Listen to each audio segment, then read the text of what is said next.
Sí, perfecto. Ya estamos en la hora. Buenas tardes a todos los que se conectaron puntualmente. Todavía se están conectando algunos. Hoy vamos a tener el webinar de tokenización de activos para ofrecer productos digitales de parte de nuestros aliados comerciales de Coibans. Nuestro ponente de hoy es Leo Eldoyen. Como pueden ver, él es un emprendedor, es abogado y está especializado en RegTech y en FinTech. Aquí están las redes de Leo, si gustan seguirlo, hacerle screenshot. Además, Leo trabaja como co-founder y COO de Coibans, es un coorganizador de la BitConf y es vicepresidente de la ONG Bitcoin Argentina. También trabajó en Mercado Libre y en Philip Morris. Bienvenido, Leo. Muchísimas gracias. Si gustas, iniciamos. Bueno, muchas gracias a vos, Dai, por la invitación. La verdad que estamos siguiendo de cerca todo lo que vienen generando desde Asofom y todo este movimiento en particular de transformar a las Asofomes en esta nueva figura fintech, ¿no? En realmente empoderarlas tecnológicamente para empezar a generar una atracción financiera desde un segmento en México que me parece súper valioso y está muy alineado con lo que esta tecnología que hoy vamos a hablar un poco tiene para ofrecer, ¿no? Así que primero que nada, felicitarlos por todo lo que están logrando y agradecerles el espacio y la oportunidad. Dicho esto, si les parece, voy a presentar pantalla ahora, así podemos recorrer un poquito lo que tenemos planificado para hoy. ¿Y me confirmás, Dai, que estén pudiendo verla, porfa? Sí, perfecto. Genial. Bueno, recién Dai les contaba un poquito de mí. No les voy a sacar demasiado tiempo, pero pequeño background. Yo de formación soy abogado, como bien les decía Dai, siempre trabajé muy vinculado a todo lo que es tecnología. De hecho, también recorrí mis caminos mucho más escuetos antes de emprender en desarrollo de software. Y vengo de trabajar, si bien trabajé mucho en el ambiente corporativo y particularmente en multinacionales, como son Philip Morris y Mercado Libre, que recién Dai les mencionaba, siempre tuve esta inclinación a ver cómo aplicar la tecnología dentro de los procesos financieros y sobre todo con un ojo, una pata en lo jurídico como un gran posibilitador, ¿no? O sea, yo creo que aquellas compañías que han logrado triunfar y de alguna manera ganar espacios en el mercado muy importantes siempre han tenido muy claro esto, ¿no? O sea, cómo esta combinación de tecnología, innovación, pero siempre con una pata en lo jurídico, logran llevarse ese lugar de privilegio. Sin más de mí, como dice Dai, pueden buscarme en redes sociales, mi perfil es bastante público, pueden averiguar tranquilamente y con mucho gusto pueden contactarme también. Lo que les quiero proponer hoy básicamente es que ustedes puedan llevarse 3 nociones básicas en esta primera cita virtual que estamos teniendo, ¿no? En esta primera hora que nos estamos conociendo y que les agradezco a todos una vez más por su tiempo. Lo que quisiera que se lleven es una noción inicial, pero muy clara, de cómo funciona la tecnología blockchain. En segundo lugar, qué posibilidades ofrece la tecnología blockchain para organizaciones como las de ustedes, una SOFOM, una SOFIPO, que entiendo también que hay algunas que hacen parte de ASOFOM en particular. Y por último, un primer pantallazo del panorama legal. ¿Y por qué les digo en esta primera visita, no? Porque lo que les quiero plantear es un viaje evolutivo. O sea, nosotros estamos realmente muy interesados en todo lo que ustedes están haciendo. Creemos que esto es que es un camino de ida y vuelta. Yo, a título personal, también para que me conozcan, no creo en los expertos. Creo que cada uno de nosotros ha elegido dedicarle mayor tiempo a una disciplina que la otra. En este caso puntual, en el mío, es esta tecnología. Y me va a encantar, digamos, me va a resultar muy enriquecedor también interactuar con ustedes, así que les pido que pongan sus preguntas en el chat de manera muy abierta. Parte del equipo de Coibans puede estar respondiéndolas directamente, otras las van a ir recopilando para que las leamos en voz alta y cuando les dé algún espacio podamos evacuar esas dudas o esas inquietudes.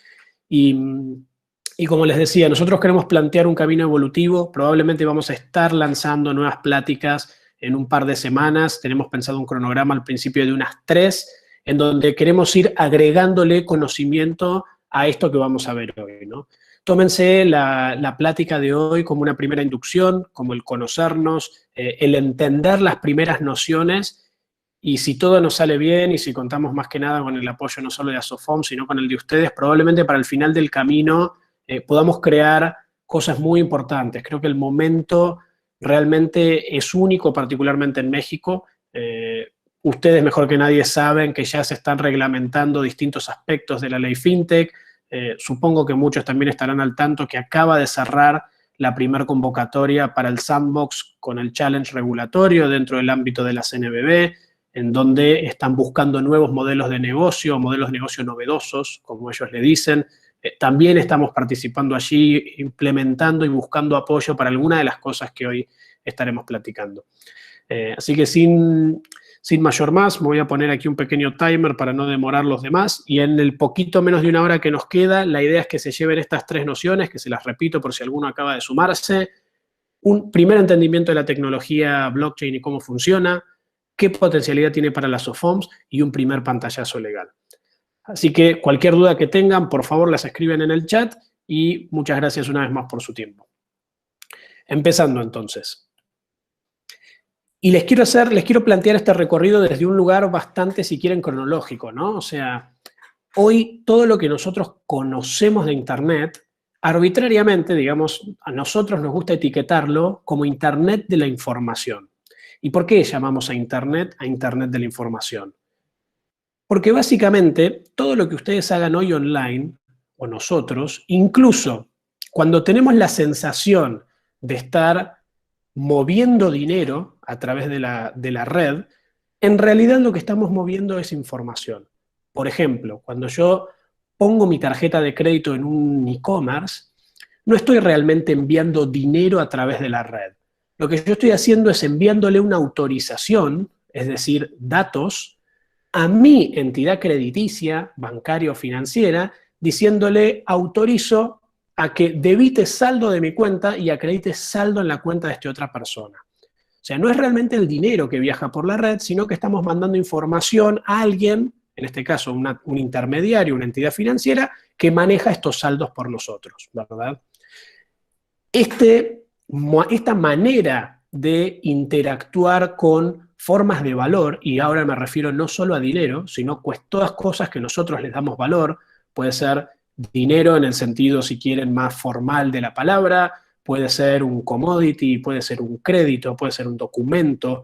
Todas esas formas de valor que hoy conocemos en nuestra economía, las seguimos manejando de una manera con la cual hoy, por ejemplo, no manejamos la información. Hoy, por esas casualidades de la pandemia, me tuve que regresar a Argentina. Yo estoy basado allí en México, para estar aquí con mi familia particularmente, y sin embargo podemos estar hablando a un clic de distancia, transmitiendo en este caso un video sin mayores interferencias e ineficiencias. Cualquiera de ustedes podría ser creador de información hoy en Internet, con su blog, con su cuenta de redes sociales. Ahora, no así todos podemos ser creadores de dinero y de formas de valor, y menos elegir cómo queremos transaccionarlo. Siempre tenemos que acudir a estos canales que ofician esa transaccionabilidad en nuestro nombre, ¿no? La tecnología que hoy les vengo a presentar, por primera vez en la historia, nos para como sociedad en un lugar donde esa versatilidad, esa facilidad con la cual podemos crear valor, intercambiarlo o transferirlo, por primera vez está en nuestras manos, ¿no? Y por eso nosotros decimos que esta tecnología le da lugar y estamos ante el nacimiento de la Internet del valor. Por primera vez como individuos en todos los actos de comercio que elijamos accionar, vamos a poder ser nosotros los creadores de ese valor y nosotros los que tienen la capacidad de transferirlo entre nosotros en sus distintas formas, ¿no? ¿Y cuáles son estos primeros componentes de la Internet del valor? O sea, ¿qué es lo que ha posibilitado que hoy estemos hablando de esto, ¿no? Y básicamente son 3 componentes básicos que nosotros vemos que le dan forma a esta nueva revolución. Tecnologías distribuidas o libros contables distribuidos, bases de datos distribuidas, son todas maneras distintas de hacer referencia a lo que en la jerga muy comúnmente nos referimos como tecnología blockchain. En segundo lugar, contratos inteligentes. Y en último lugar, tokens o criptomonedas, ¿sí? Les pido por favor que se queden con estos conceptos a lo largo de la presentación. Vamos a ir profundizándolos, viendo qué aristas uno debería cubrir de un lado y del otro.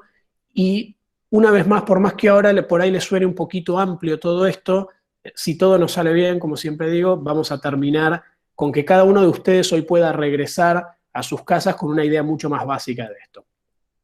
Entonces, ¿cuál fue la primera expresión que vimos de esta tecnología? El Bitcoin. El Bitcoin fue, y es una opinión muy personal la que les voy a dar, pero el Bitcoin para mí debe ser tomado como la evidencia empírica de que la tecnología blockchain tiene una aplicación. El Bitcoin, que nace allá por el año 2010, es la primera expresión concreta que pudimos observar de la tecnología blockchain aplicada. Y eso nos lleva a preguntarnos un poco, ok, ¿qué es el Bitcoin, no? Y seguramente muchos de ustedes, mientras les hago esta pregunta, caigan en alguna de estas respuestas, ¿no? Que es realmente las que caemos todos, no está ni bien ni mal. Mucha gente dice el Bitcoin es una moneda virtual, otra gente habla de que el Bitcoin es una tecnología, hay gente que habla de que el Bitcoin es un activo, un protocolo, y estas opiniones han ido escalando, ¿no? Incluso hasta modelar parte de las regulaciones con las cuales hoy operamos, e incluso algunos modelos de negocio. Ahora, déjenme recorrer cada uno de estos conceptos en conjunto, porque acá es donde realmente podemos empezar a apreciar el potencial que esto tiene. Cuando queremos entender si el Bitcoin es una moneda, desde su punto de vista más formal, si quieren, más legal, la realidad es que si vamos a la carta orgánica de Banxico o de cualquier otro banco central en la región, vamos a ver que no cumple con los requisitos para ser una moneda. Ni siquiera es considerado como una moneda extranjera. ¿Por qué? Porque el Bitcoin no está emitido ni respaldado por un banco central de algún país que pueda decir, esta es mi moneda, por lo tanto es considerada, por ejemplo, moneda extranjera en México, o si fuera emitida ahí mismo moneda local. Entonces, si nos ponemos en el sentido más formal de la palabra, el Bitcoin no es una moneda. Vayamos a la jerga cotidiana, ¿no? O sea, vayamos a cómo nos manejamos con la tiendita de la esquina y hablamos de moneda en esos términos, ¿no? No en el sentido más formal de la palabra. Mucha gente dice, no, claro, el Bitcoin es la primer moneda virtual. Y si bien desde un punto de vista muy laxo puede ser correcto, la verdad es que si lo observamos con detenimiento, hoy las monedas ya son virtuales también. Supongo que para ustedes no es ninguna novedad, pero siempre vale la pena recalcarlo. Hoy no existe suficiente papel impreso o moneda acuñada para que si mañana vamos todos a los bancos a retirar nuestros depósitos, nos lo entreguen. O sea, hoy más del 80% del valor que circula en las economías, especialmente al menos en Latinoamérica, vive en saldos electrónicos. Con lo cual, hacer referencia a que el Bitcoin funciona como una moneda virtual no pareciera ser erróneo si nos paramos en un lugar más informal, pero la verdad que no es esa tampoco la novedad, porque hoy la moneda ya es virtual de nuevo, ¿no? Entonces, muchas veces cuando atacamos este primer ítem decimos, el Bitcoin, uno de los usos que tiene es el funcionar como medio de pago. Eso es un primer caso de uso que podría asignársele a esta innovación que trajo el Bitcoin, ¿no? Después hay mucha gente que habla que el Bitcoin es una tecnología. Y la verdad que no es incorrecto plantear que es una tecnología, pero sí es muy amplio, ¿no? Tal vez queda corta, o sea, queda muy ambigua esa definición. La realidad es que cuando hablamos del Bitcoin, no hablamos de la totalidad de los componentes que permiten que el Bitcoin funcione. No hablamos, por ejemplo, de la tecnología subyacente del Bitcoin, que muchas veces es lo que mucha gente elige destacar. La tecnología subyacente es la tecnología blockchain, ¿no? Y el Bitcoin es tal vez una aplicación de esta tecnología o es una de las criptomonedas que funcionan con tecnología blockchain, ¿no? Pero que llamarlo una tecnología no es erróneo, pero muchas veces queda corto a la hora de tratar de dar una explicación. Un activo. Y acá muchas veces tendemos a hacer analogías, ¿no? Siempre buscamos con qué comparar, qué de lo que conocemos y manejamos comparamos las cosas que van apareciendo nuevas. y el Bitcoin como un activo, si vamos, por ejemplo, a los activos financieros, si vamos a los títulos valores, vamos a ver que tampoco cumple con los requisitos formales para ser un título valor.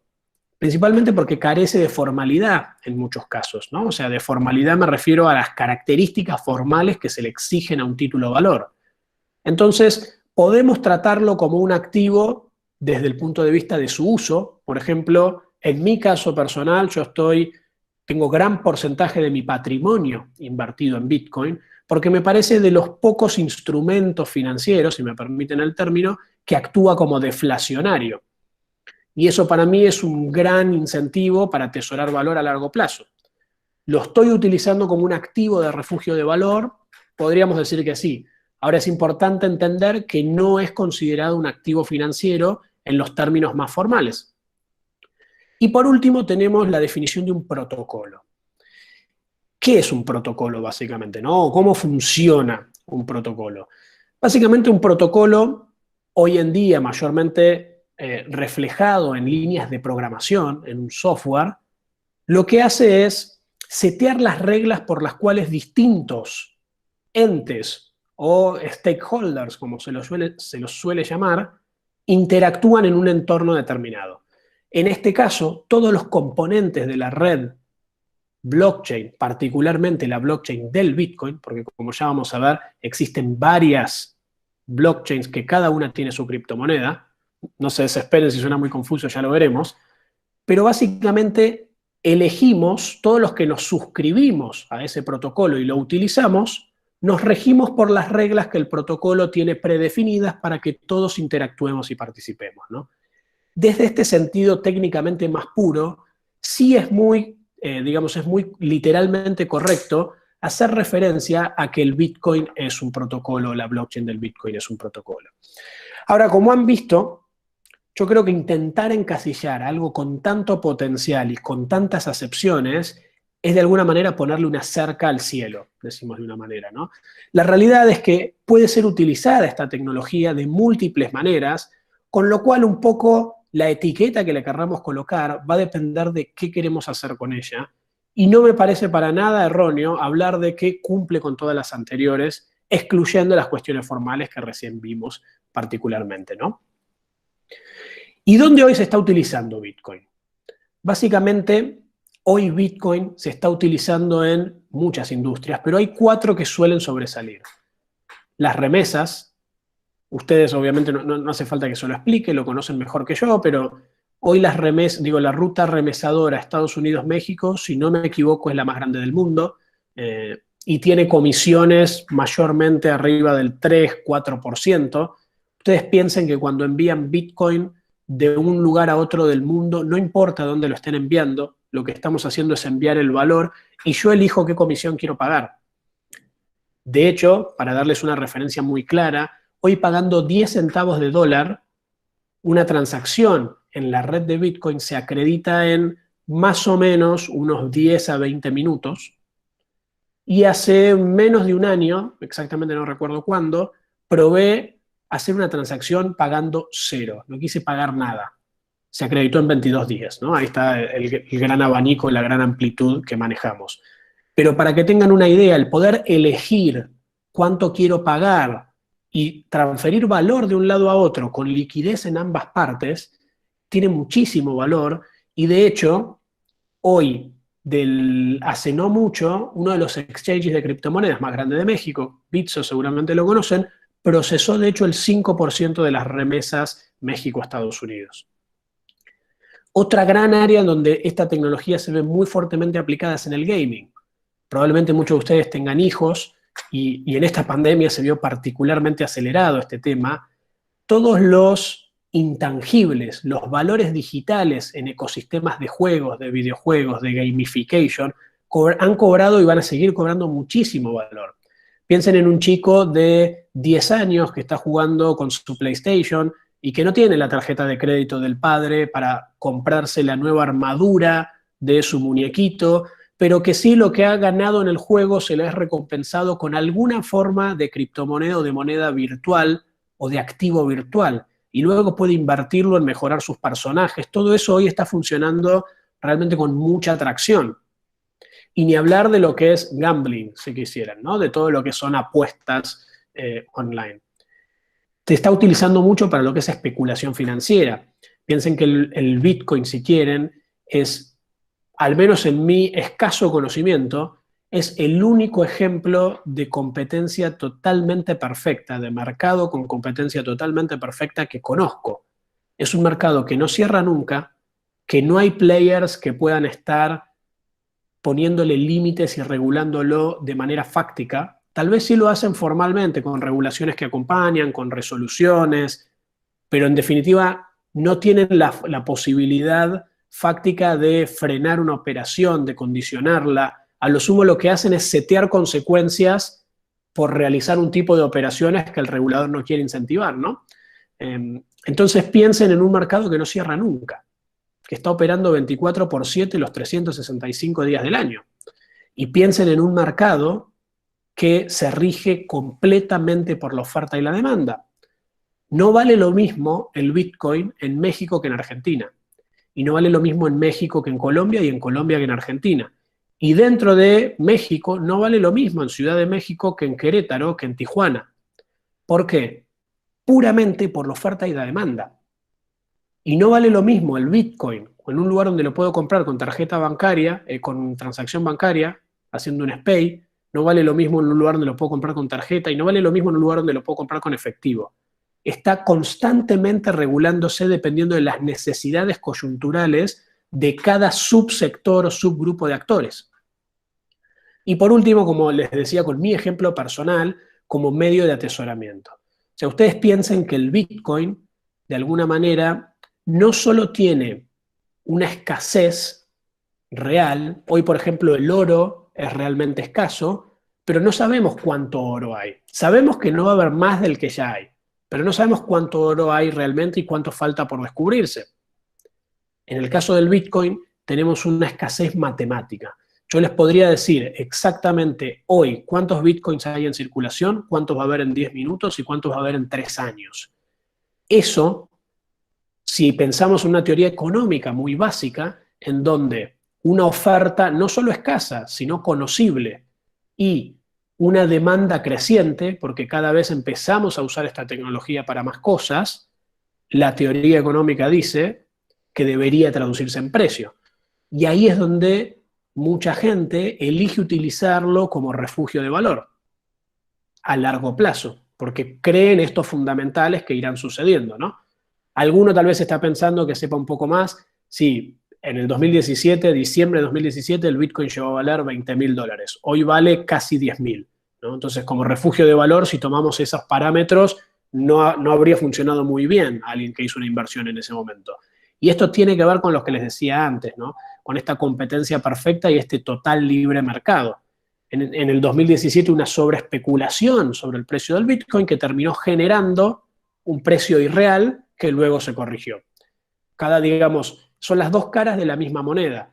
Esta descentralización tan grande, que es lo que hace tan atractivo, por un lado, también nos expone a pequeños episodios como el que sucedió, o bueno, no tan pequeño dependiendo a quién le pregunten, ¿no? Como el que sucedió hace un tiempo. Esto que les acabo de contar como primera instancia es el Bitcoin desde su aplicación como tal, el Bitcoin como criptomoneda, ¿sí? Ahora, lo que muchas veces decimos es que debajo del Bitcoin hay una tecnología subyacente tal vez mucho más poderosa, que es la blockchain, ¿no? Esta imagen que ven acá de un iceberg probablemente esté un poco trillada para esta altura, ya llevamos unos 10 años de usarla, algunos, pero la verdad es que es muy gráfica.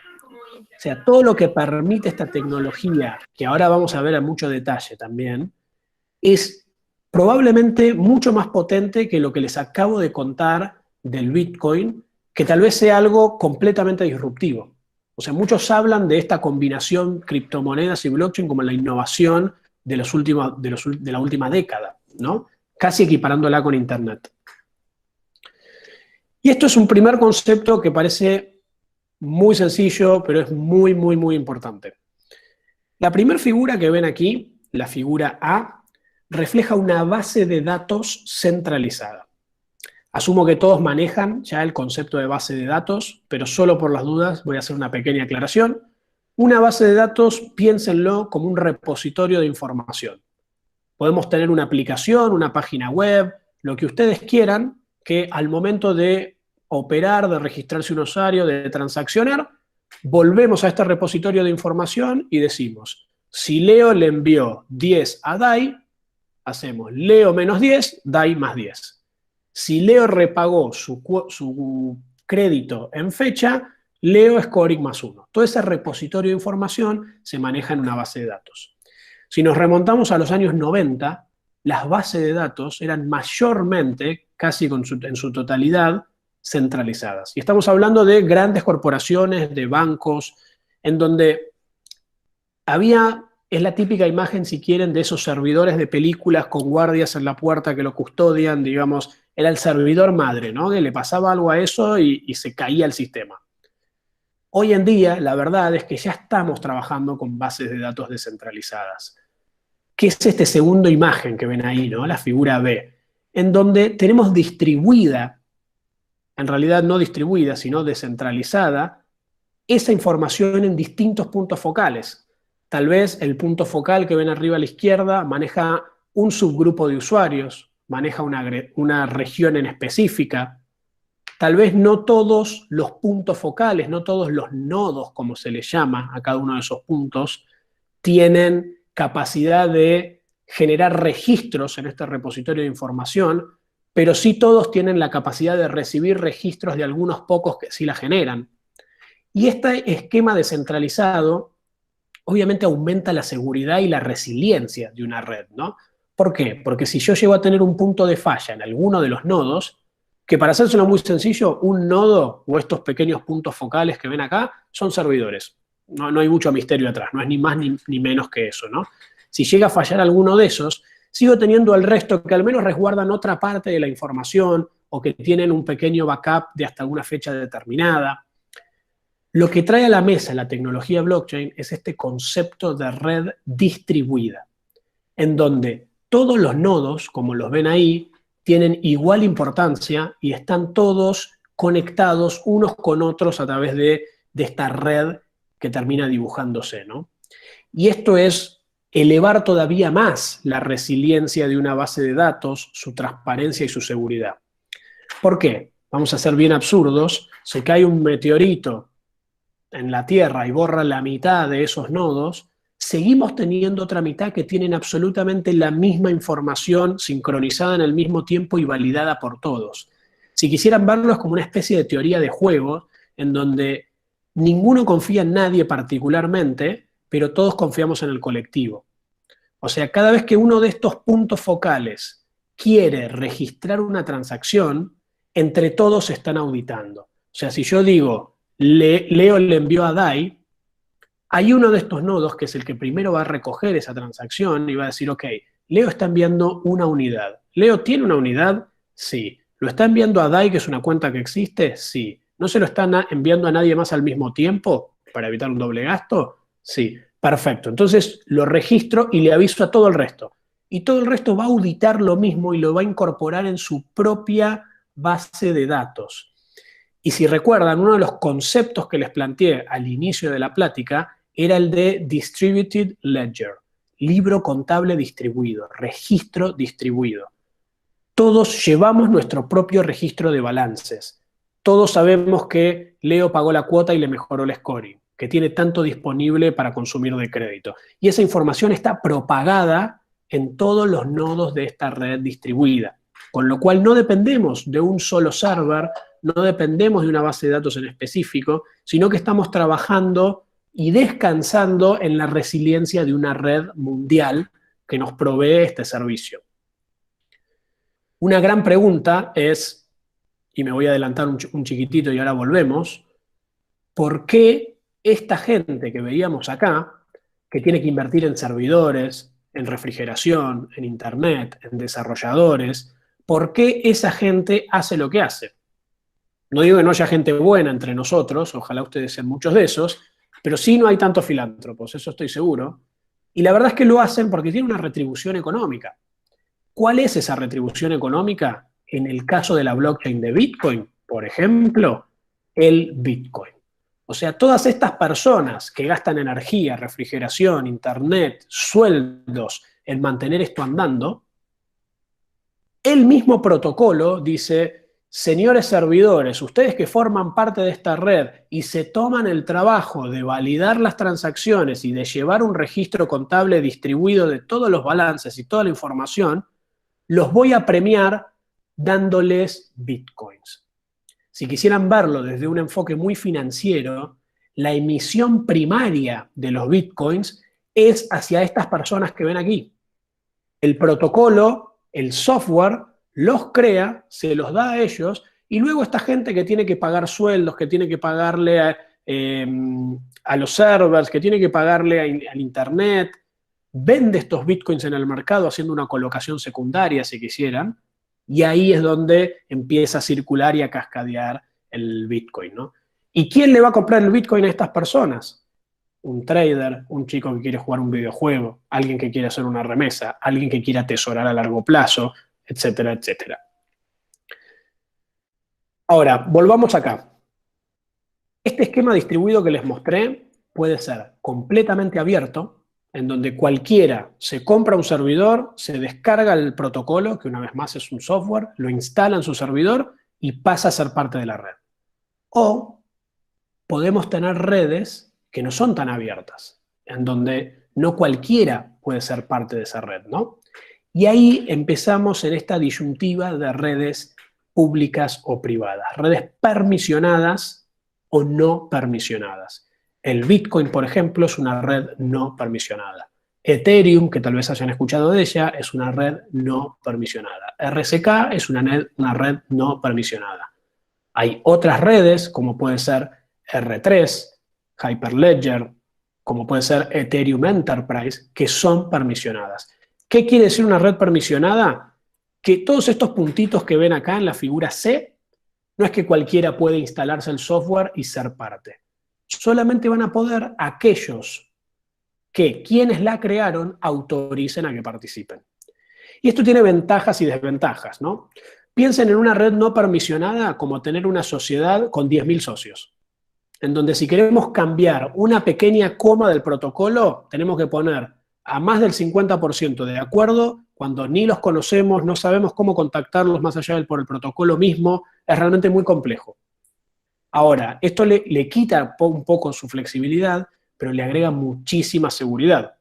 Porque si yo quiero vulnerar esa red, necesito dominar el 51% de la misma. Y vulnerar el 51% de una red de 10.000 servidores es mucho más difícil que vulnerar el 50% de una red de 10 servidores. Más allá que hay una cuestión de poder de procesamiento de cada servidor, ¿no?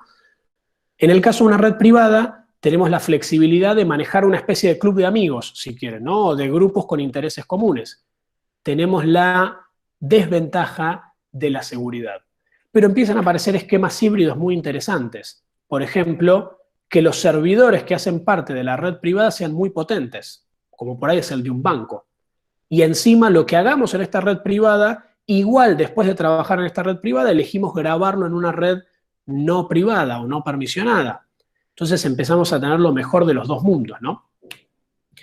Y si quieren, para darle un pequeño cierre a este capítulo, lo que estamos viendo es que estos servidores, estos nodos que se los conoce como mineros, ¿sí? ¿Por qué mineros? Hay una analogía muy infantil, si quieren, pero simpática, de cómo ese servidor hace un trabajo parecido al de minar un metal precioso, en donde trabaja, auditando, registrando y validando para que se lo compense, en este caso con la criptomoneda, ¿no? Ahora, cada blockchain, porque no hay una sola, eso sépanlo, cada blockchain tiene características un poquito diferentes, ¿no? Esto que les cuento acá es como el común denominador. Tienen un consenso distribuido, es decir, que no hay ningún nodo que mande sobre los demás, tienen que trabajar coordinadamente. Este ledger es transparente, tal vez algunos de ustedes escucharon hablar de open source o código abierto, digamos, todos podemos ver que las transacciones están sucediendo. No hay nadie que tenga una autoridad central, previene el doble gasto digital, que es algo muy difícil, o sea, ¿cómo hacemos para crear algo digitalmente escaso? ¿Cómo hacemos para que una foto no se replique en redes sociales? Es prácticamente imposible. Creando algo, registrándolo en una tecnología donde estos miles de servidores están todos viendo que no se use 2 veces, podemos lograrlo. ¿Y por qué todo esto sucede? Porque estos servidores son premiados con una criptomoneda por la labor que realizan. Entonces, es muy común escuchar blockchain sí, Bitcoin no. Las criptomonedas no me gustan, blockchain me gusta. De hecho, el regulador es el primero en adoptar esta postura. Y no está mal, mucho cuidado, es algo totalmente aceptable. O sea, no está para nada mal querer elegir usar la tecnología y no la criptomoneda. Ahora, a toda esa gente siempre les recuerdo que si no existiera la criptomoneda, esta red que ven acá en la figura C no sería tan grande, y si no es tan grande no sería tan segura, y si no fuera tan segura no tendríamos las ventajas de la tecnología que está por detrás. Entonces es muy importante entender la interrelación de estos dos componentes y saber que muchas veces, sobre todo en redes no permisionadas, las criptomonedas son el incentivo económico para que una tecnología blockchain funcione. Sé que es mucha información la que les acabo de dar, me gustaría hacer un primer chequeo, a ver cómo vienen, qué dudas tienen. Ahí por ahí Marian o Dai me pueden dar una mano leyéndome las preguntas, sobre todo si hay algo que no les quedó del todo claro. Sería muy raro, siéntanse tranquilos, si con esta primera inducción al tema ya no hay ninguna duda. Pero bueno, a ver si me ayudan chicas con alguna de las preguntas, porfa.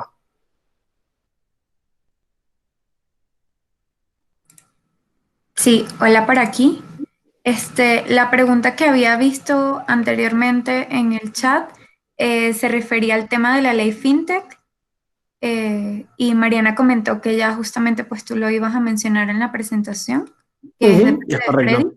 Él comenta que qué pasa con las regulaciones en los países, sobre todo en México con la ley FinTech. Esa fue su pregunta. Perfecto, sí, tal cual, Freddy. Vamos a verlo en esta misma presentación, más sobre el final, pero para no dejarte con la intriga e ir adelantándote un poco, el regulador en la ley FinTech hace una distinción muy específica sobre esta tecnología y distingue lo que llama, y en mi opinión, mal llama, activos virtuales, y por otro lado lo que él nombra como, o lo que nombra el regulador, perdón, como blockchain para procesamiento interno. Cuando habla de activos virtuales hace referencia a las criptomonedas, hace referencia a expresiones dentro de criptomonedas o activos creados en la blockchain que están creados en este mismo ámbito, ¿no? En redes no permisionadas, que no dependen de una autoridad central, cuyo valor fluctúa, y ahí el principal foco del regulador es proteger al consumidor financiero de esa volatilidad. Por eso, de hecho, los exchanges que operan en México no pueden operar con moneda de curso legal, con peso mexicano contra criptomonedas. Si se fijan, han tenido que constituir plataformas de pago electrónico y, si no me falla la sigla, IFES, para poder operar con pesos mexicanos, por un lado, y por otro lado, criptomonedas contra criptomonedas.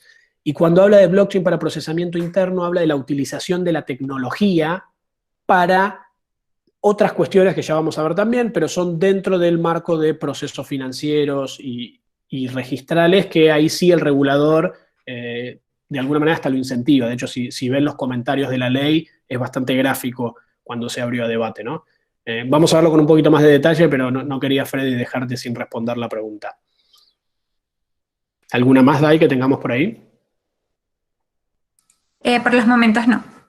Okay. Bueno, acaban de poner otra. Si un banco central, ajá, te la leo. Si un banco central no respalda el Bitcoin, ¿quién sí lo hace? De Soledad. Bueno, muy buena pregunta, Soledad, ¿no? Y realmente nos lleva a pensar, esa pregunta que haces, nos lleva a pensar qué respalda las monedas de los bancos centrales, ¿no? Que en definitiva, de nuevo, perdón si digo cosas que son muy obvias, pero siempre es bueno manifestarlas a veces.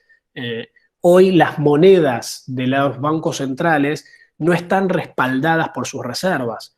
O sea, el dólar americano no tiene, ya supongo que saben, el patrón oro se rompió ya hace bastantes años, no hay un oro en reservas de la Fed para emitir la cantidad de dólares que emiten. En el Banco Central de Argentina no hay suficientes dólares que respaldan la emisión de pesos.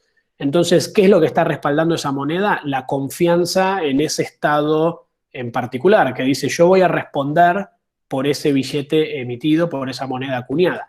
En el caso del Bitcoin, lo que respalda es propiamente la oferta y la demanda del Bitcoin circulando. O sea, ¿por qué el Bitcoin hoy vale $9.500? Porque hay una cantidad de gente que está dispuesta a pagar $9.500 para hacerse de ese bien en un mercado abierto. ¿Y por qué quieren hacerse de ese bien? Porque encuentran valor en ese bien para determinadas acciones. Por ejemplo, para enviar dinero a otro lado, por ejemplo, para juegos online, por ejemplo, para apuestas online o para atesorar, porque por sus características es inembargable, es escaso y demás. Entonces, el valor está dado completamente por la oferta y la demanda. Para ponértelo muy claro, Soledad, si mañana todos dejamos de confiar en el Bitcoin vale cero. Igual que lo haría el peso mexicano o el dólar norteamericano o el peso argentino, con la salvedad de que hay alguien que puede poner controles formales para las monedas fiduciarias y de alguna manera marcar límites, ¿no?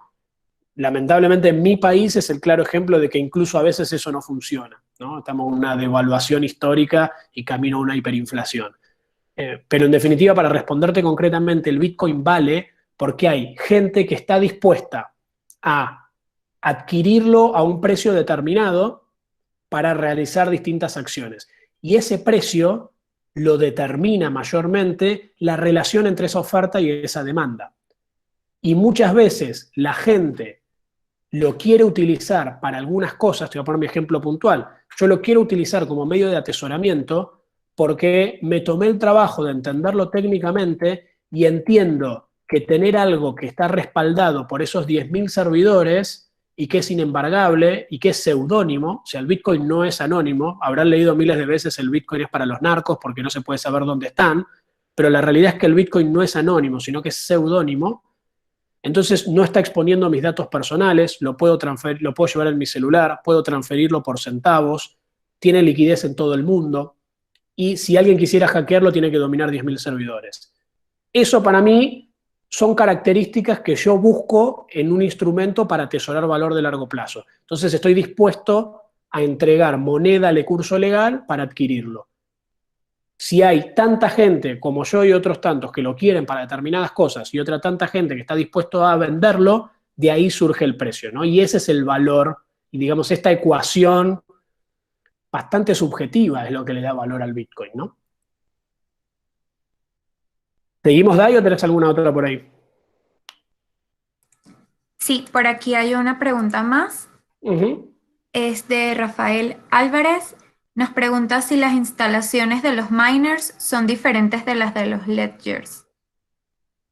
Bien, Rafael, un gusto saludarte y gracias por la pregunta. Hay básicamente dos tipos de servidores que componen una red blockchain. Los que se llaman full nodes o nodos, que lo único que hacen es llevar un ledger, pero no participan, digamos, de la validación de transacciones, sino que lo que hacen es ser un punto más para masificar la red y para propagar transacciones más rápido. Y después hay otros tipos de nodos que se llaman mineros, que sí están constantemente trabajando para validar transacciones, incluirlas en bloques, como si fueran en hojas de un libro contable, y las registran. Una vez que esta hoja tiene transacciones validadas y está formada, los nodos, los full nodes, que no son mineros, la reciben y la incorporan a su ledger, ¿no? Esas son las distinciones que tenés entre los dos tipos de nodos y sí, requieren especificaciones técnicas distintas, ¿no? Los miners por lo general tienen un chip de procesamiento dedicado que funciona distinto a un ledger al cual solo recopila información. Así que es correcta la observación que hace Rafael y gracias por compartirla. Si te parece, Dai, para ir avanzando, voy a seguir con la presentación y si siguen habiendo preguntas, porfa, recopilémoslas, que con gusto las volvemos a ver en un ratito. Siguiendo entonces, el segundo punto que les marqué es aquel de contratos inteligentes. ¿Qué es un contrato inteligente? Y aunque suene un poco contradictorio, un contrato inteligente no siempre es un contrato y definitivamente no es inteligente. Esto que lo cuento con un poco de humor hace referencia a que la segunda evolución tecnológica de las blockchains vino con una funcionalidad adicional que lo que permite es no solo registrar transacciones, sino también registrar reglas lógicas, workflows o flujos de decisión que deben ser evaluados para saber si se tiene que ejecutar una transacción o no. Esto que acabo de decir de manera un poco rebuscada, se los voy a simplificar con un ejemplo. Les pido que se despojen, si es que alguno tiene un preconcepto, del juego, por ejemplo, del juego, y por qué un apostador no debiera apostar online a la ruleta, por ejemplo. Porque no sabemos cómo está creado ese algoritmo azaroso, en la teoría, de la ruleta. Entonces, no sabemos quién lo está manejando y cómo está creado para que si cuando me salió 4 veces negro, de golpe apriete en rojo. Ustedes me dirán, hay regulaciones que lo controlan. Sí, es cierto, pero es ex facto. La regulación actúa sencillamente como disuasor o actúa como corrector o reparador del daño, pero desde lo técnico y fáctico puede suceder.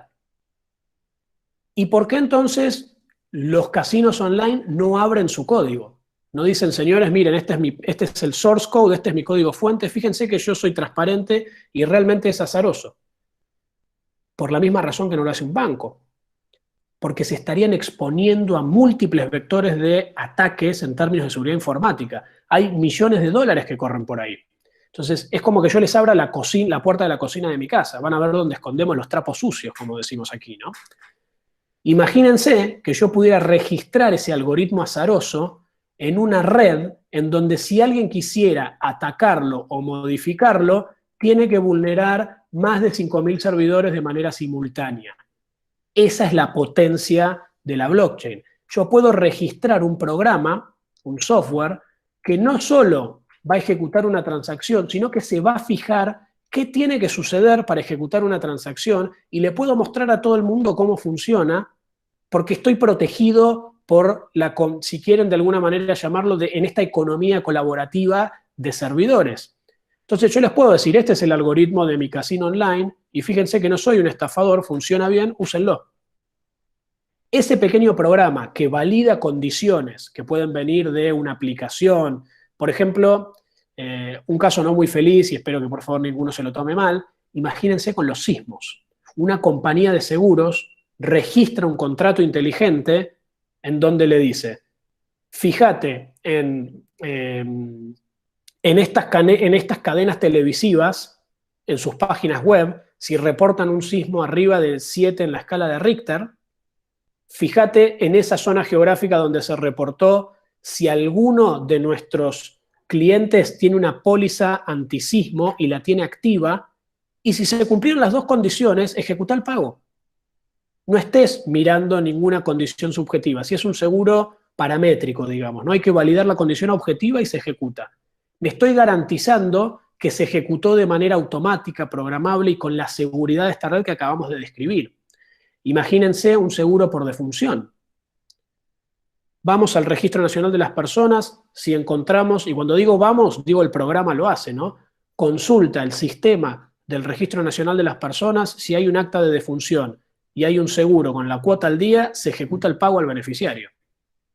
Esta potencialidad es la que nos permiten los contratos inteligentes. Nos permiten no solo registrar una transacción, sino empezar a programar cómo estas transacciones funcionan. Y lo empiezo a llevar un poco al segundo punto, ¿no? Que es cómo esto puede empezar a utilizar dentro de una SOFOM. Imaginemos que yo tengo un scoring, que yo tengo mi sistema de scoring, y registro ese sistema de scoring en una blockchain. Puedo empezar a automatizar el pago de créditos, o la sugerencia de los mismos, o la tasa de interés, todo en esta red que venimos hablando, y ahora voy a hacer un poquito más de doble clic en esto. Esta capacidad de la blockchain, que básicamente genera confianza y transparencia para todos los involucrados, bajando costos transaccionales y permitiendo trabajar con nuevos productos financieros, que ya mismo los vamos a ver, ha sido ampliamente utilizada en gestiones de identidad digital, transacciones de valor, transparencia y certeza. Les voy a poner un mini ejemplo de cada uno, salvo del segundo que lo vamos a ver bien a detalle. En identidad digital se están haciendo cosas, por ejemplo, en el barrio 31, es un barrio muy humilde en la ciudad de Buenos Aires, en donde la gente vive de manera informal, no tiene títulos de propiedad, no tiene recibos de sueldo, y tienen una cuenta en la blockchain en la cual pueden registrar que estuvieron en misa el domingo, que colaboran en el comedor solidario, que vendieron su título, vendieron su lote de la casa. Ustedes saben que en barrios humildes los títulos de propiedad van de boca en boca. Esa casa es tuya si tus vecinos dicen que es tuya. Entonces, empezar a llevar un registro inmutable y transparente de todo esto y elegir yo, en posesión de ese registro, con quién y cuándo y cómo quiero compartirlo, tiene un valor muy importante. Me salteo el segundo, que ahora lo vamos a ver. Imagínense en una cadena de trazabilidad o de logística en el tercer aspecto.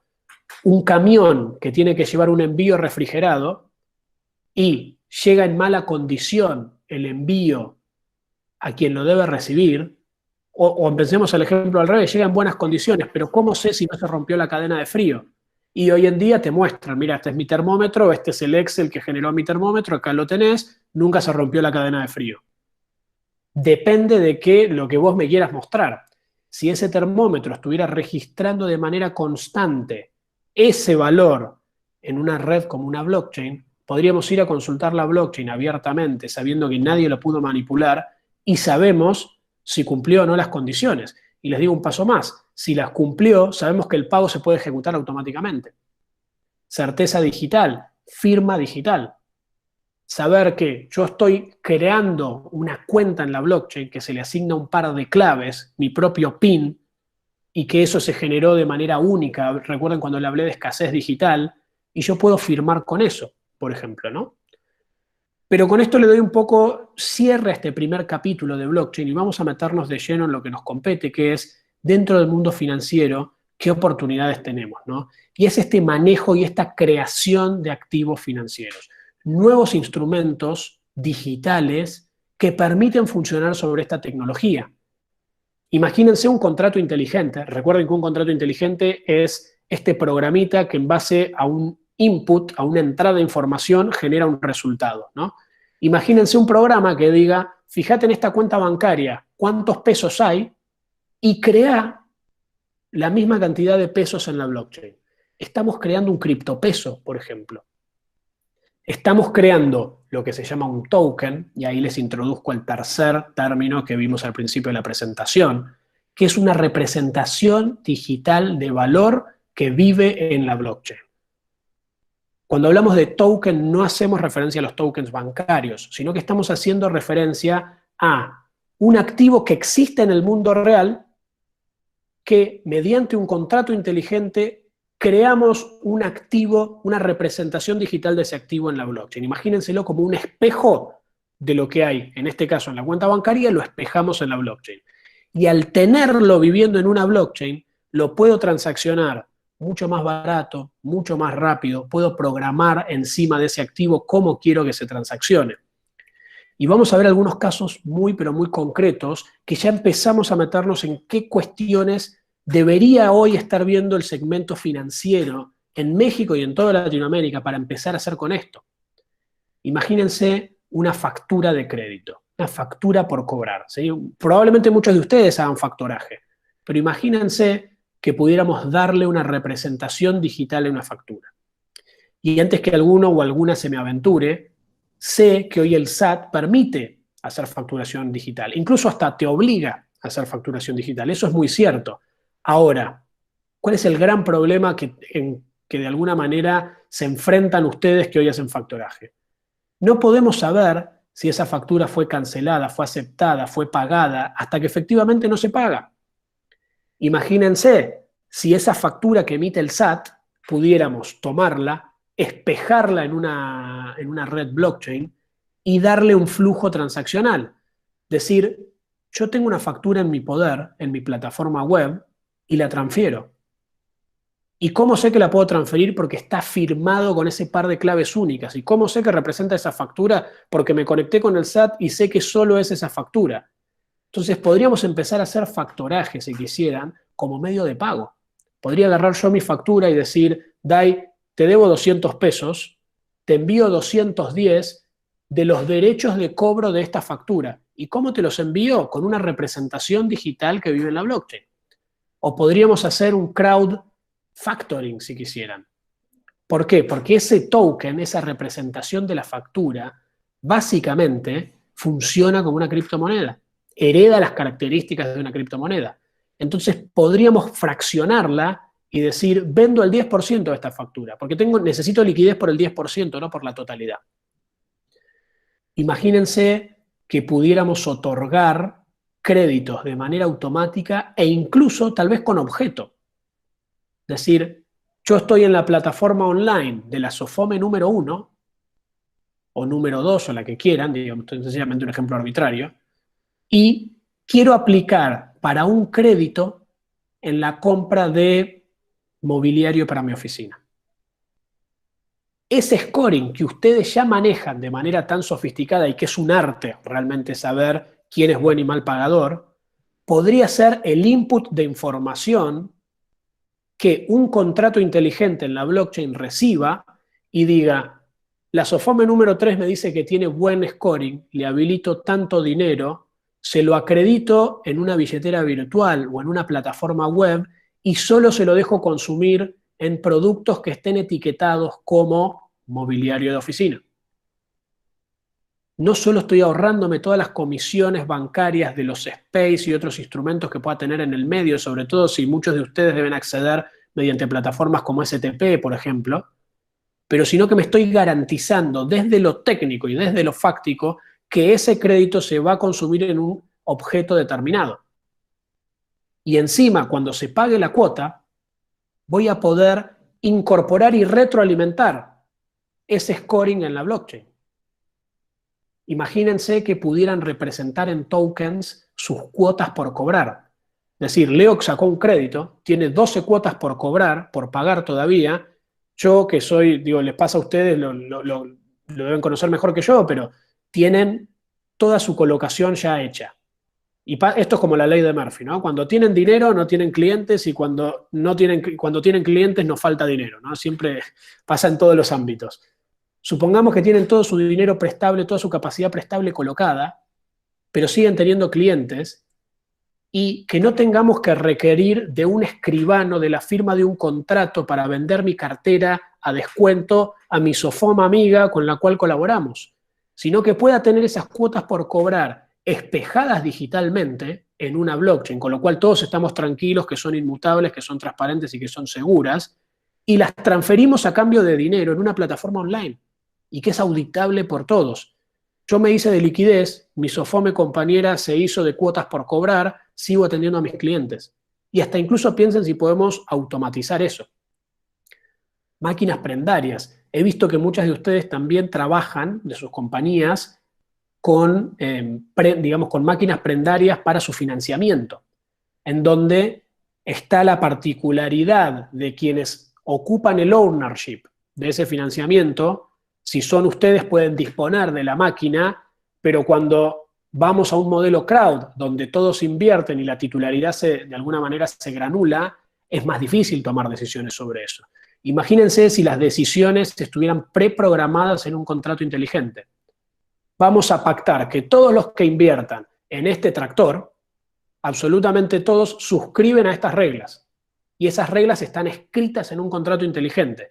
Entonces sabemos que en el momento que el tractor se apreció en 3X, es momento de venderlo. Y no hace falta andar votando o no votando qué hacemos. Es la regla que se definió. Y después se reparten los proceeds, las ganancias, según quienes tenían un pedacito de ese tractor. Un token que representa titularidad de un pequeño porcentaje de esa máquina prendaria. O lo abrimos a votación. Desde la plataforma web decimos me interesa vender, no me interesa, y el contrato inteligente agarra el quórum y se fija. ¿Corresponde o no corresponde? Hace un ratito les di un ejemplo de un contrato inteligente que crearía pesos digitales, ¿no? Tengo plata en una cuenta bancaria, contrato inteligente, espejo pesos en la blockchain. Imagínense si hiciéramos eso con un commodity. Tengo un silo, una guarrantera de soja, la espejo en la blockchain y tengo el 1%, tengo 100 unidades de esa guarrantera. No solo tengo facilidad digital para venderlas, con una garantía absoluta de lo que eso representa, e inhackeable, e inmuteable y transparente, sino que la transaccionabilidad en un mercado secundario ya queda directamente permitida con la misma facilidad que hoy escaneamos un QR de CODI y pagamos. Es mover un activo virtual con esas comisiones tan baratas y esa velocidad. Estas son algunas de las oportunidades que a priori nosotros detectamos desde nuestro conocimiento de la tecnología. No me cabe la menor duda de que muchos de ustedes, probablemente con mucho mayor conocimiento que el nuestro y mucho mayor entendimiento, ya estén pensando 10 oportunidades más. Por eso es que les planteo este recorrido como un camino a transitar juntos y como una evolución, ¿no? Pero algunas de estas son las que nombramos.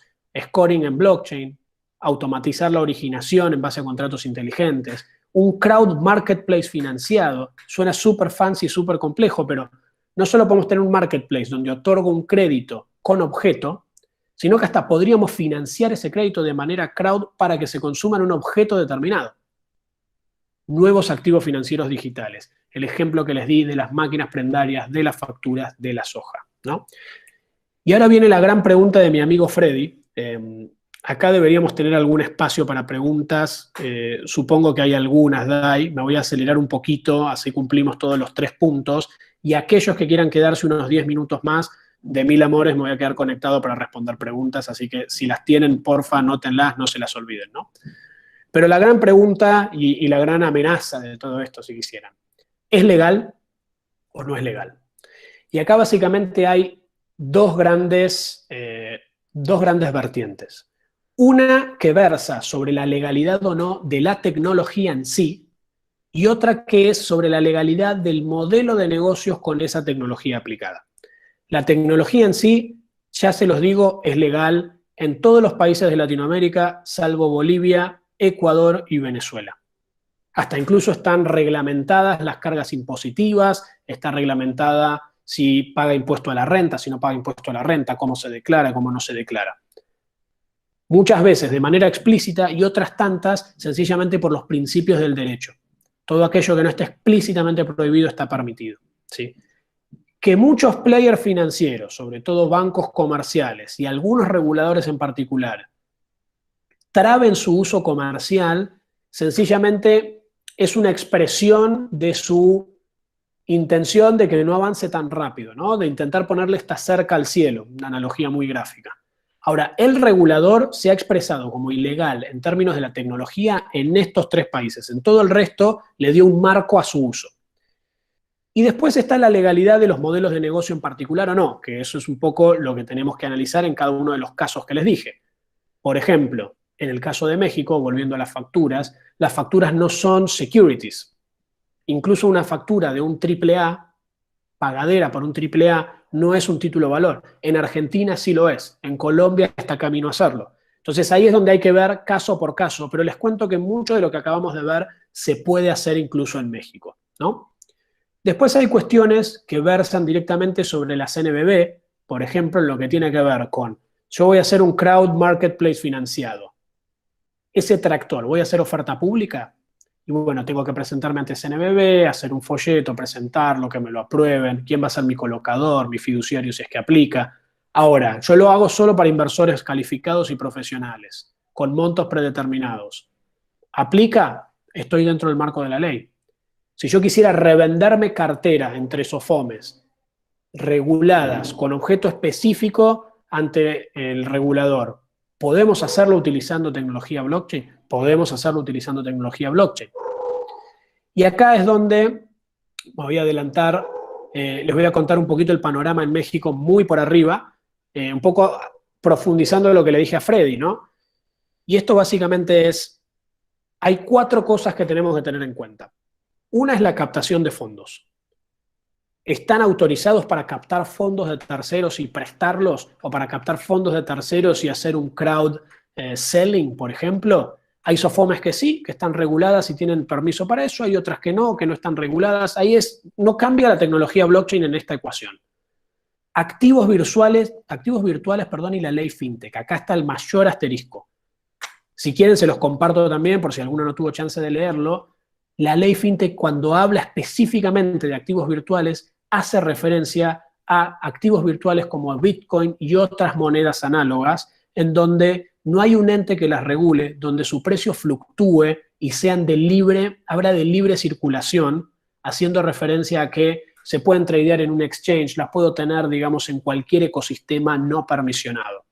Ahora, una factura tokenizada que solo es consumible en una plataforma web de la SOFOM número 10, en la cual hay que registrarse y te van a aprobar o no te van a aprobar, y utilizamos la blockchain como medio de transmisión y de asegurar esa transacción, y que ese token representa un activo tangible del mundo real, una factura de crédito que existe y que la obtuvimos conectándonos al SAT, eso habla de blockchain utilizado para el procesamiento interno.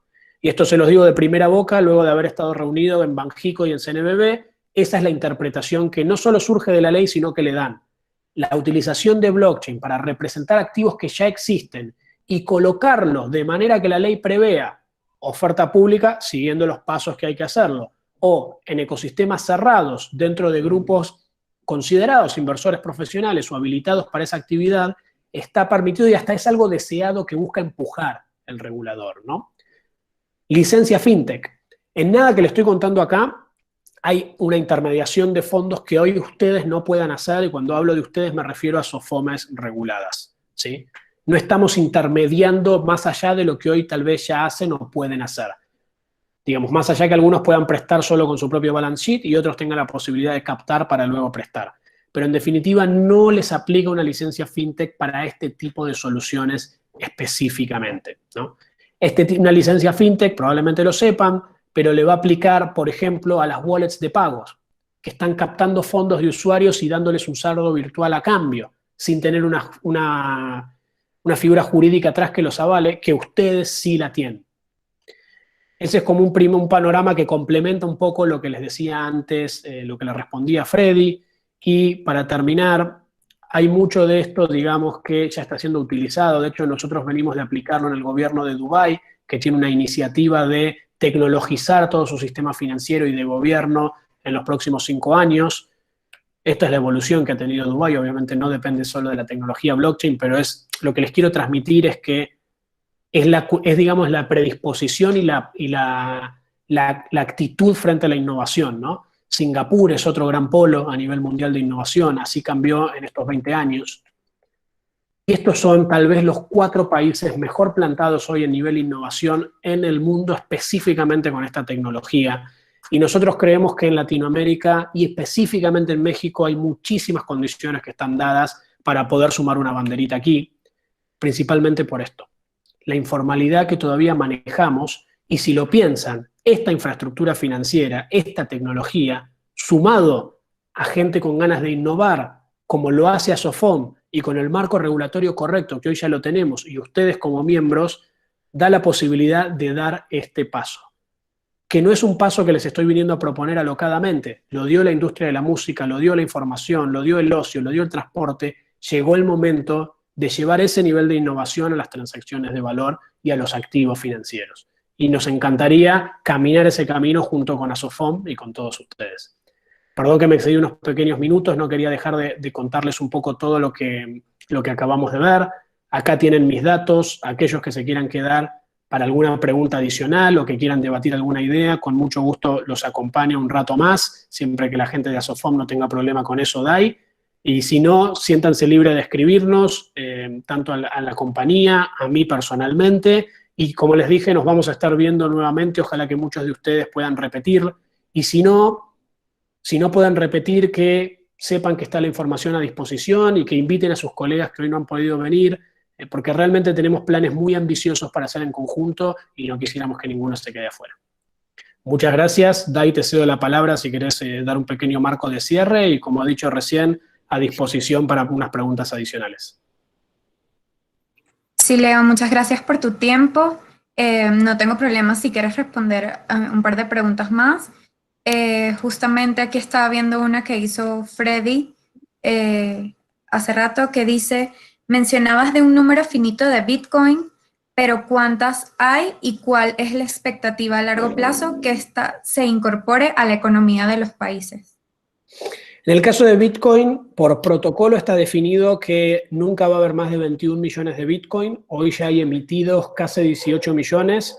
Cada 4 años la emisión se reduce a la mitad y eso lo que te genera, Freddy, es una asíntota que tiende a cero y es lo que hace que para el año 2132 se terminen de emitir los 21 millones de Bitcoin. En cuanto a expectativa, es una opinión muy personal la que te voy a dar. Digamos, no hay manera de interpretar la voluntad de Bitcoin porque no es algo que tenga un creador identificable, conocible, a quien podamos preguntarle. Es un protocolo que surgió de las múltiples colaboraciones en la red y mi percepción es que el Bitcoin está ocupando y vino para ocupar el lugar del oro digital. Es como un 2.0 del oro en el cual atesoraremos y la tecnología blockchain, con todas las capacidades que vimos hace un rato, va a ocupar lugares más transaccionales y más de inversión y de otros productos financieros.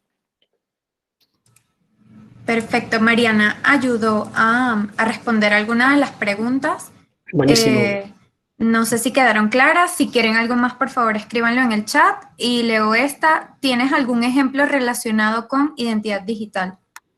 Sí, con identidad digital, el ejemplo que mejor conozco es un proyecto que se llama Proyecto Didi en Argentina, que lo que hace es darle la capacidad de, en una cuenta, en una billetera blockchain, resguardar distintas informaciones a sus usuarios, ¿no?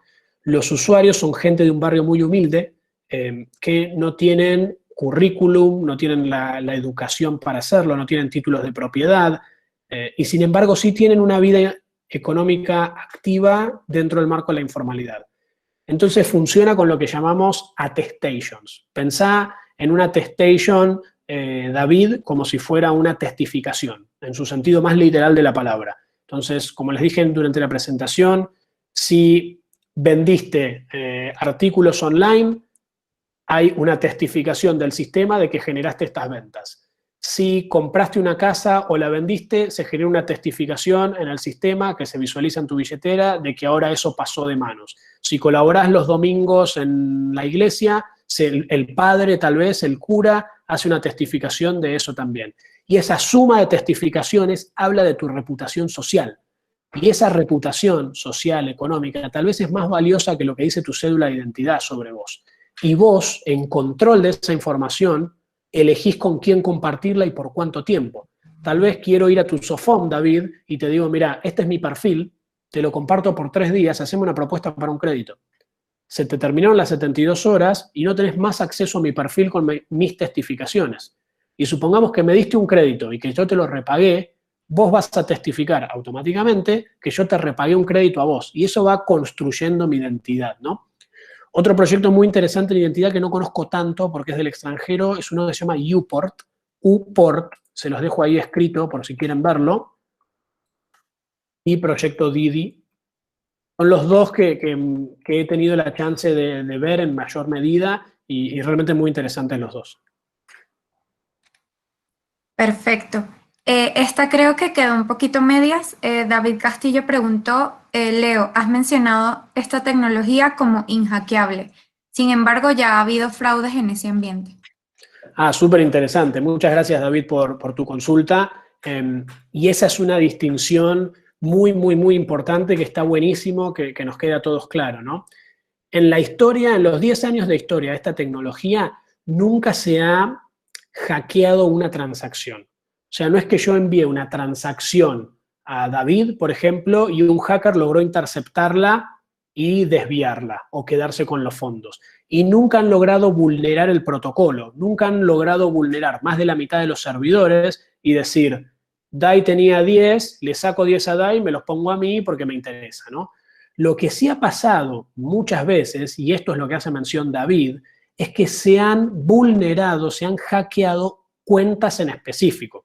Supongamos que yo en mi teléfono tengo mi billetera de blockchain, ¿sí? De Bitcoin o de otros activos financieros como los que acabamos de ver. Recuerden que esto es código abierto.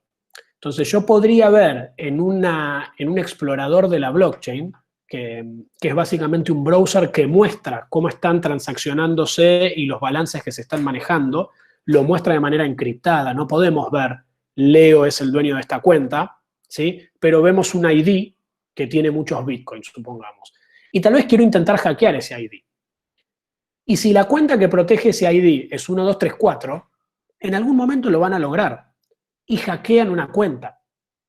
Lo otro que ha pasado es que los exchanges, las casas de cambio de criptomonedas han sido hackeadas por la misma razón. Les voy a contar un ejemplo, sin dar el nombre de la casa, de inteligencia social que le han hecho a este exchange, que fue muy gráfico. La gente que está en el ecosistema, por lo general, tiene mucha exposición públicamente, ¿no? Y se sabía quién era el CEO de ese exchange. El CEO de ese exchange, en redes sociales, tenía una vida muy activa y publicaba hartas fotos con su perrito, con su mascota. Le enviaron un mail invitándolo a que haga clic para inscribir a su perrito en el torneo de belleza canina porque había sido seleccionado como uno de los 10 finalistas. Esta persona socialmente hackeada hizo clic en ese mail y sin darse cuenta, y estaba muy bien armada la página web con referencias, todo, sin darse cuenta instaló un keylogger, un lector de teclado en su computadora. Y después, cuando este CEO tuvo que ir a loguearse en su empresa, en su exchange, para probar una transacción, pudieron registrar su clave. Entonces, estos hackers luego se loguearon como el CEO, ingresaron su clave y retiraron los fondos. Entonces, lo que se ha hackeado varias veces, lamentablemente, y son golpes duros para el ecosistema, que bien hace David en marcarlo, son las cuentas de criptomonedas o de activos financieros tokenizados. Nunca se ha hackeado la tecnología o se ha interceptado una transacción.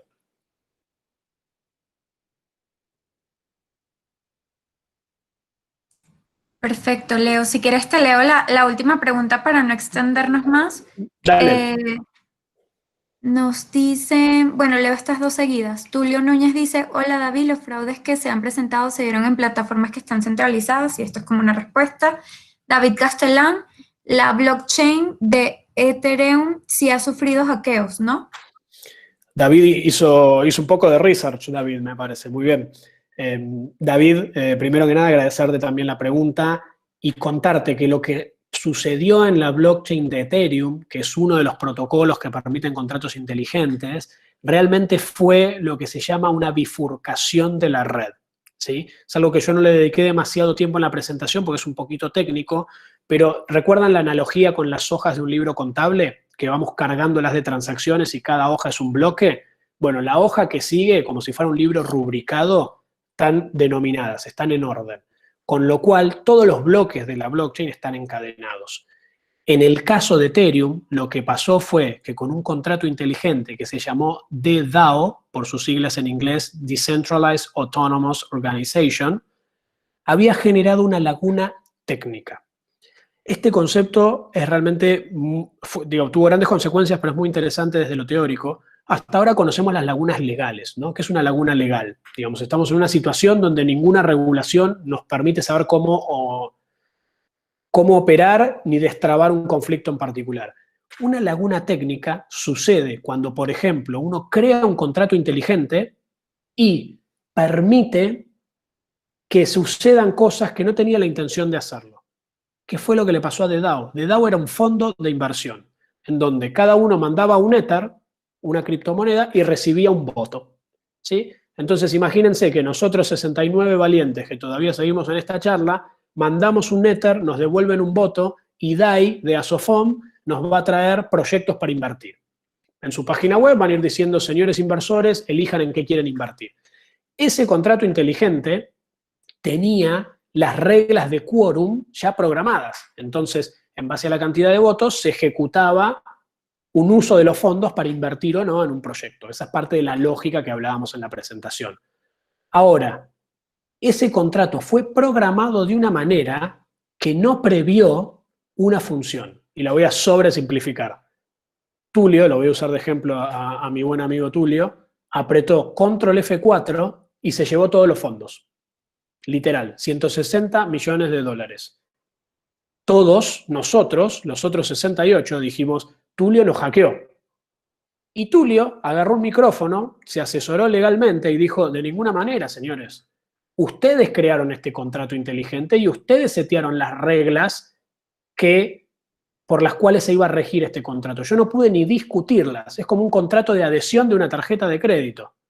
Vinieron, tuve que firmar digitalmente y me suscribí. Si yo pude ejecutar estas funciones porque ustedes lo permitieron. Acá tenemos una laguna técnica, porque técnicamente algo fue posible que no estaba en el espíritu de lo que queríamos lograr. Entonces, ¿qué hicieron todos los miners, todos los nodos de Ethereum? Dijeron, vamos a hacer que prevalezca el espíritu de lo que se quiso lograr con The DAO y no la cuestión técnica. Frenaron la red como si hubieran vuelto para atrás 5 hojas rubricadas del libro, borraron esa transacción en donde Tulio ejecutó esta función y volvieron a escribir todo de nuevo. Ahora, hubo otro pequeño grupo de mineros, menor, pero existente en fin, que dijo, yo no estoy de acuerdo con eso. Si una persona se equivocó y ya. Nosotros pregonamos la no centralización, el no control de alguna manera, ¿no? Esto es libre albedrío. Entonces nosotros no vamos a borrar esa hoja del libro rubricado.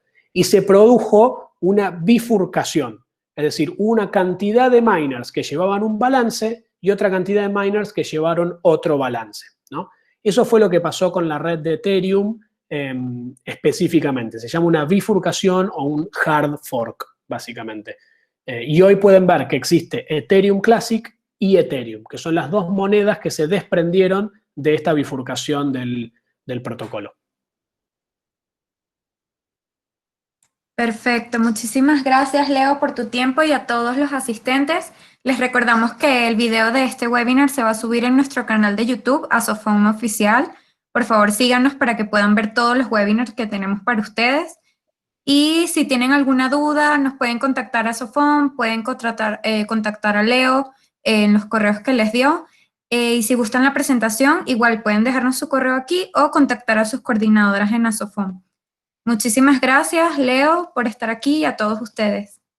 Bonito día. El placer es mío, Dai. Muchas gracias por su tiempo y los invito, si es que no lo hicieron ya, como dice Dai, a que dejen sus correos, que con mucho gusto estaremos contactándolos y compartiéndoles la info tanto desde Azofon como nosotros. Gracias, hasta luego. Hasta luego.